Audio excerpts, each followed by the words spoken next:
Hey, it's Randy with Carchaeology, and on my recent trip to Reno to pick up that vintage Myers Manx, I took a little walk through town and landed over at the National Automobile Museum.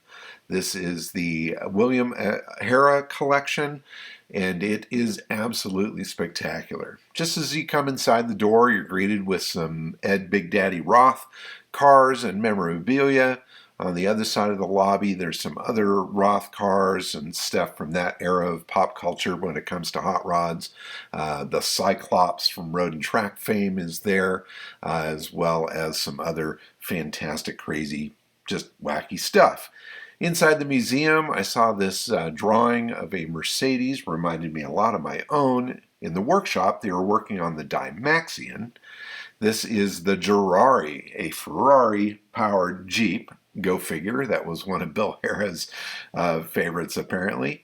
And then in each gallery of the museum, there are different eras of cars represented. Now, Bill Herrera was a huge collector of the earliest parts of motoring and the brass era stuff, and the collection is absolutely mind-blowing. All of this early stuff from America as well as all throughout Europe. It was an absolute treat to see this stuff. A 1900 Packard, check out that carpet. Being a Packard man, I enjoyed seeing that. Didion Bouton, tiller steering on that. This Renault Racer was absolutely fantastic. The quality of the cars in here is spectacular. Not only are these cars extremely rare, they are beautifully restored and beautifully displayed. All the cars are parked on little gravel islands. This car being kind of the probably the quintessential American car, the Thomas Flyer. This is the New York to Paris car, and it is a part of the HVA, the Historic Vehicle Registry. This car is a national treasure here in the U.S., and it is a phenomenal level of preservation and originality there. This car is fantastic. So cool to see that car in person. Lots of early motoring weirdness, radial engines, as well as all sorts of different innovations and attempts at making a better vehicle. It was a time of experimentation, and a lot of these things were very interesting to see. Whether it be the suspensions on the cars or the way that everything was put together, each car is very unique. This Peugeot baby, the little blue car there, was fantastic. Little tiny car, knocks waterless. There's the Peugeot baby again. Tiny little car. It almost looks like it's made for a child. Loved seeing that car. And then some giant big touring cars as well. That Pierce Arrow was spectacular. Huge car. Another cool racer. Lots of Franklins within this museum. He seemed to like the air-cooled Franklin cars. There's a lot from every era of Franklin production. 1908 Brush. Check out that coil suspension. Let's see. Freyer Miller, that's another air-cooled car, a white. Loved this town car, a Stearns limousine, very interesting, massive car. Ford Model T, of course, you got to have that in there. This Pope Hartford was another spectacular car. This was a big horsepower car for its day. Very large displacement, very large touring car. Just spectacular. Another Franklin, that was awesome. This Oldsmobile was really fantastic. Look at these wheels, 43-inch wheels on this car. 1910. Huge car, really fun, and again, beautifully restored. It's almost too much to take in everything here at the museum. There's the Rambler that was used in the Titanic. Here's a fire chief's car. Let's see, a Rolls Royce. Spectacular early Rolls with all of its nickel plating and just gorgeous like jewelry, every bit of it. Here is a Stanley Steamer Tour vehicle, which is really fun, a mountain wagon they called it, using for taking tourists through the mountains, I'm sure. Here you go, Stutz Bearcat, another truly historic American sports car of the era. And right across from that, a Mercer Raceabout, which is another iconic American motor car of the early day. Outside of that gallery, they have a fantastic street scene set up with a variety of classics. That 38 Packard was fantastic. Beautiful car. Really cool AAA Tidewater truck. And nice the way that everything is set up in here with some natural light and some interesting architecture. This Lincoln was a beautiful car as well. I loved that Packard dealership photo there, so I snapped a quick photo of that. This Model T you can actually get into for photos. This American LaFrance fire truck was a massive, beautifully restored old truck. Loved all of the bling and bells on that one. Huge, huge vehicles. This is inside the next gallery over. This is sort of a continuation of the history of motoring with cars, again, from all over the world. Everything was beautifully displayed, well lit, very easy to see everything that's there. I was extremely fortunate in that I was very early, right after opening on a Tuesday, a rainy Tuesday, so it felt as if I had the museum to myself. So it was a great opportunity for me to walk through, really check out every vehicle, and get some good photos and footage of the cars on display. Now this Rolls-Royce absolutely blew me away.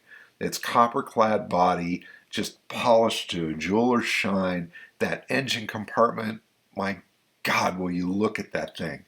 It is just beyond compare. This thing just absolutely blew my mind. I walked around it like crazy, every possible angle I wanted to see it. It just a spectacular car. I can't think of anything crazier or more awesome than this wild Rolls-Royce. I mean, look at that thing. Dang. Just incredible. And obviously, I liked it a lot.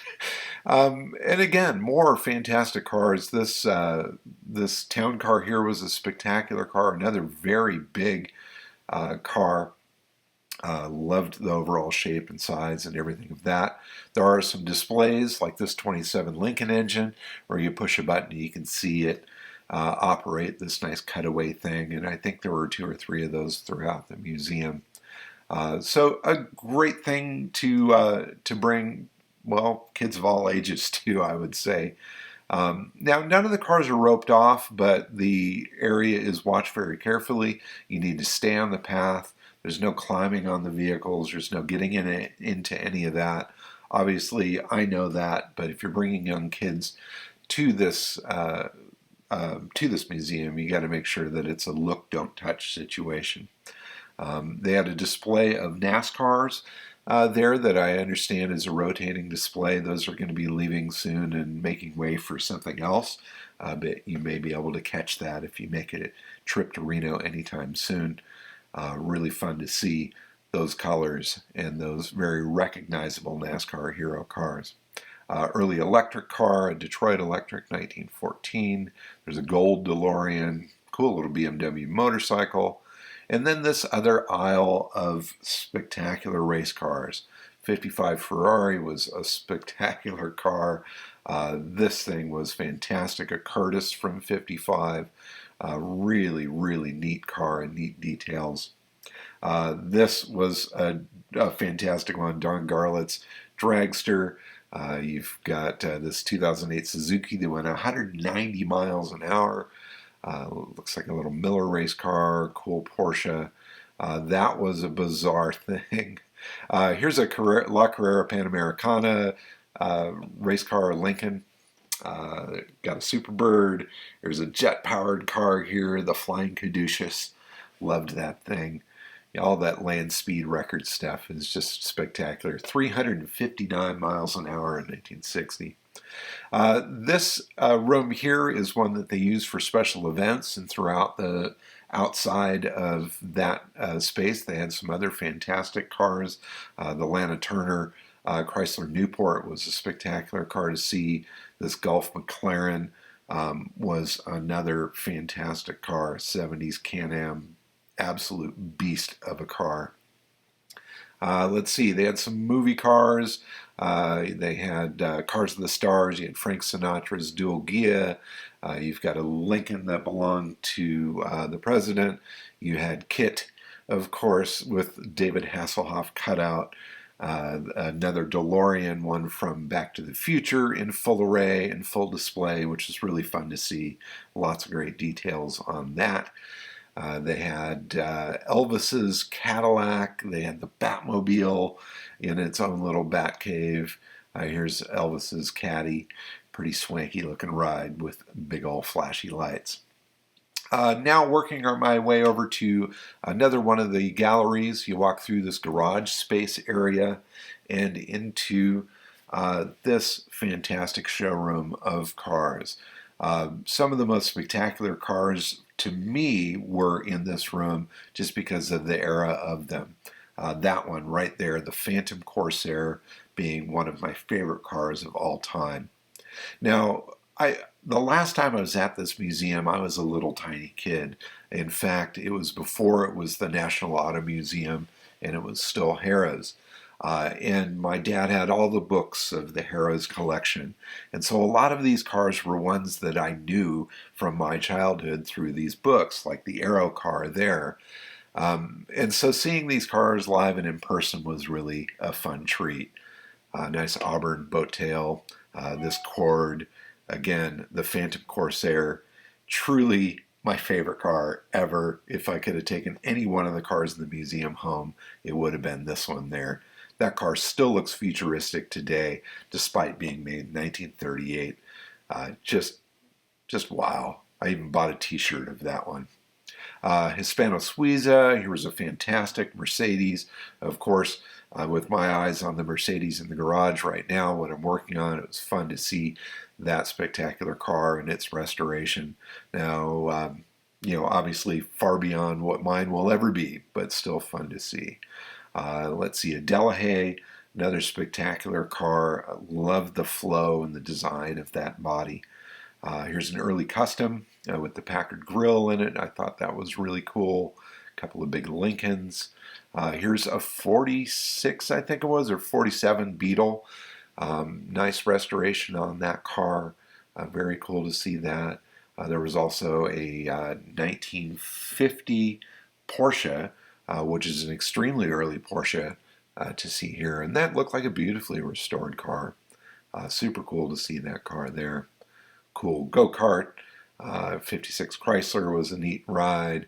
That's a Kaiser Darren with the sliding side door and the little kissy face. Love those cars. Mercedes Gullwing. The Aero car again. What a crazy design that is. But I love it. It's so fun. Aeromobile. There we go. Got the name wrong. Oh well. And I'm going to end my tour on this spectacular Duesenberg J model that was inside that final showroom. Really fun to see all of these cars. Spectacular collection. Wow. Well, that was flippin' fantastic. Definitely National Auto Museum in Reno, Nevada. A must-hit thing if you're in the area.